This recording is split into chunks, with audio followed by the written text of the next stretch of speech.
agamis, Islamik. Tapi Anda justru mengedepankan simbol-simbol budaya, bukan agama. Padahal Anda ilmu agamanya cukup dalam, tapi Anda milih mengemukakan simbol-simbol, mengedepankan simbol-simbol budaya, kebalikan dari sebagian politis yang lain. Gimana Anda milih jalan itu? Saya ini pembaca bukunya Cak Nur. Saya HMI dulu. Sampai hari ini kami. Cak Nur itu pernah nulis buku yang sangat tebal. Itu kalau dibaca mahasiswa tahun 90-an tuh dianggap mahasiswa yang keren ya. Keren. Harga bukunya mahal zaman itu. Islam, doktrin dan peradaban. Saya sangat terinspirasi. Ketika kali baca buku itu sampai tamat. Itu saya mengedit itu. Kemudian keislaman, kemodernan dan keindonesiaan. Nah, saya menerjemahkan itu sejak saya wakil bupati. Saya menerjemahkan keislaman, kemodernan, keindonesiaan berarti kesundaan. Nah, kalau bicara tentang Islam, saya itu ranahnya para kiai. Tapi dalam pemahaman saya, apa sih esensi dari beragama itu? Esensi dari beragama itu kan berpasrah diri pada yang maha kuasa, yang maha tunggal. Karena berpasrah itu kan tanpa pengakuan. Karena tanpa pengakuan tidak boleh ada yang diakui. Tidak boleh ada kepemilikan yang melekat pada diri dan diklaim sebagai dirinya. Kan sepertinya itu. Nah, kalau bicara tentang Sunda, Sunda itu mengajarkan itu. Kata orang Sunda, hirup ukur sasamperan, awak ukur sasampayan, sariring-riring dumadi, sarekak saparipola, sadaya kersaning gusti. Orang Sunda kan begitu. Artinya apa? Seluruh rangkaian perjalanan diri kita dalam hidup ini tak ada satupun yang harus kita akui.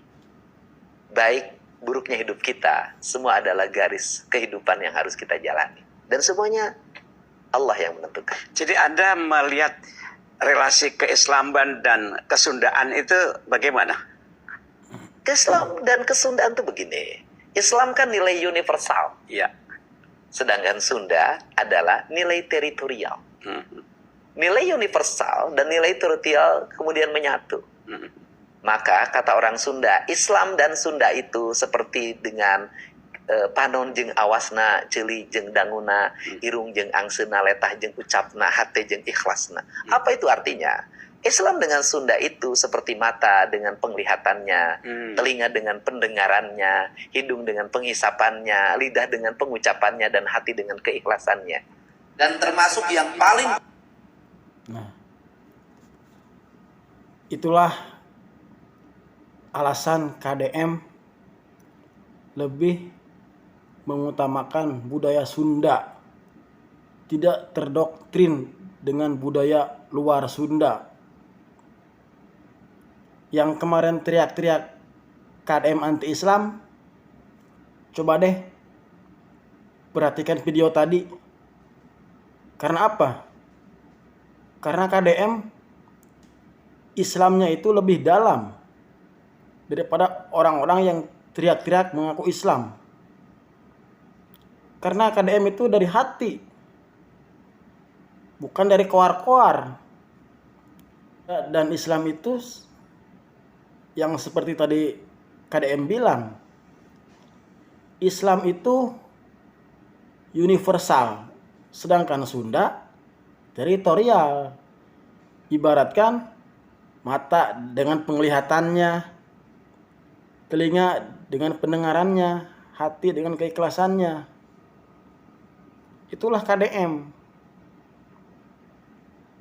Makanya kemarin yang koar-koar KDM anti-Islam, itu si orang yang koar-koar itu keislamannya patut dipertanyakan. Karena Islam tidak mengajarkan seperti itu.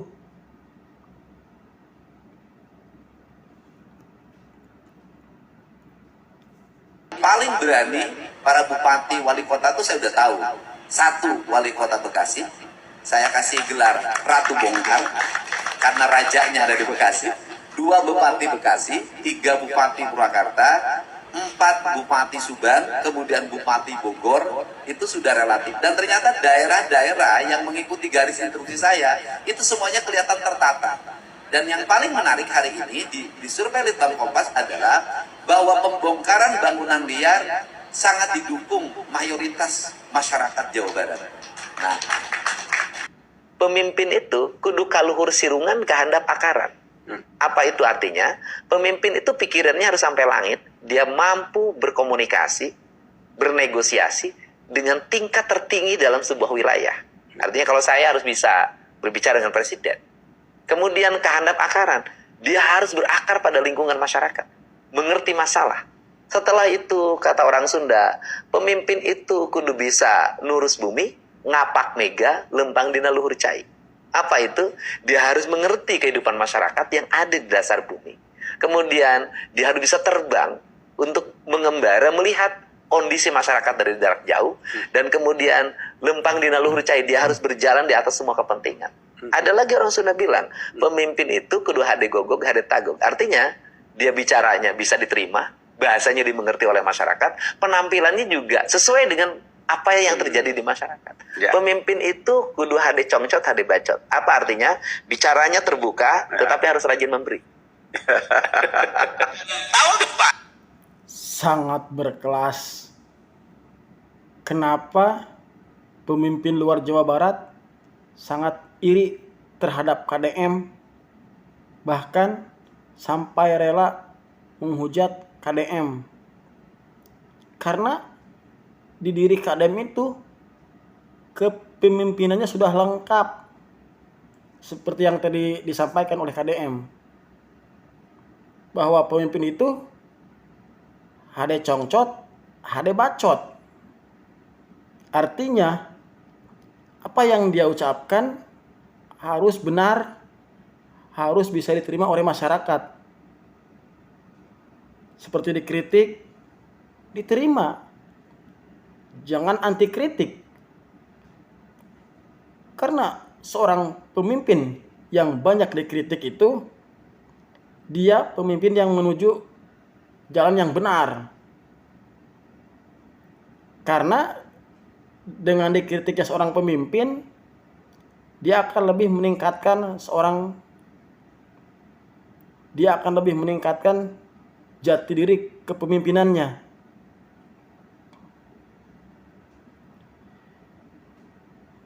Dan yang sangat mengejutkan,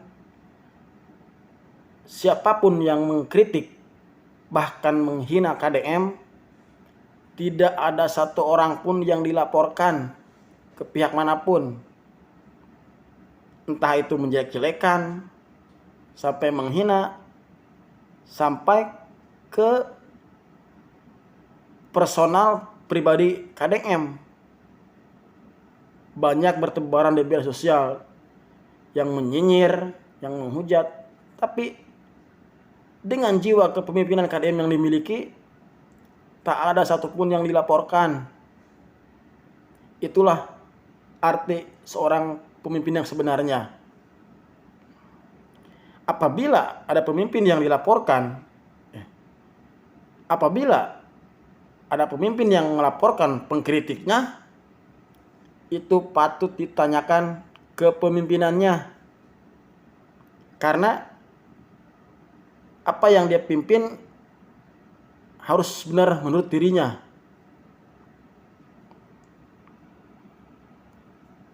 Depan, Provinsi Jawa Barat mengalami penurunan anggaran 2.458 miliar. Dan saya bersumpah, anggaran jalan saya taikkan menjadi 3,5 triliun.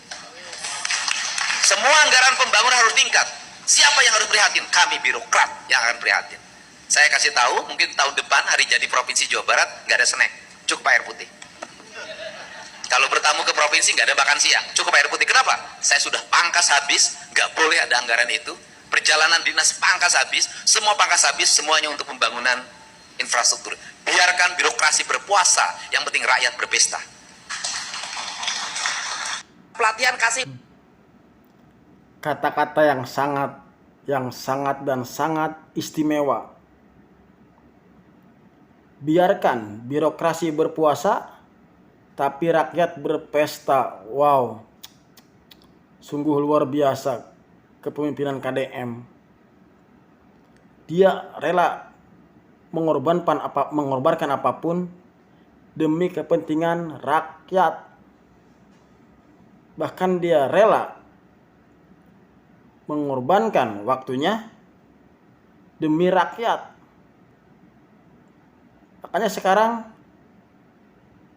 warga Jabar yang masih nyinyir terhadap KDM, semoga dibukakan mata hatinya.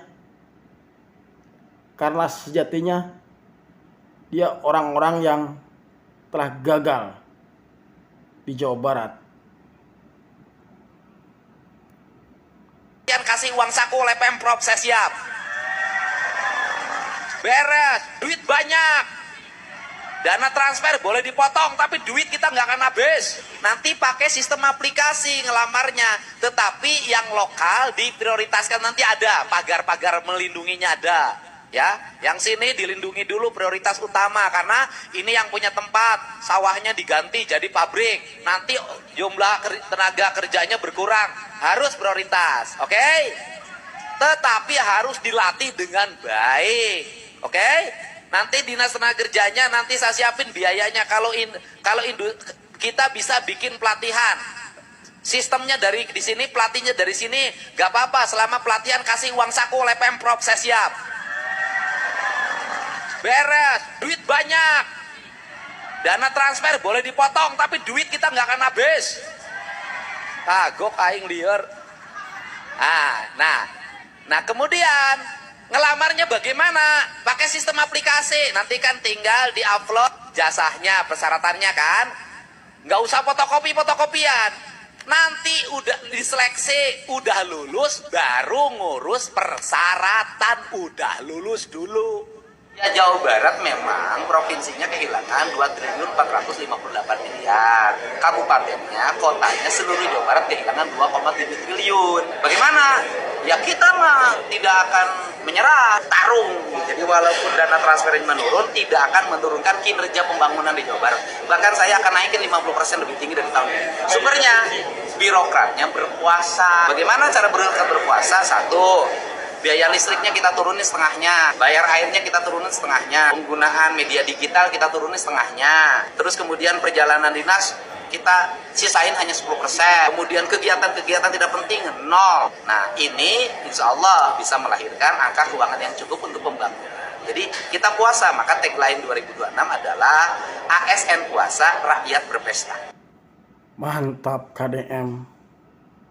ASN berpuasa, rakyat berpesta. Akhirnya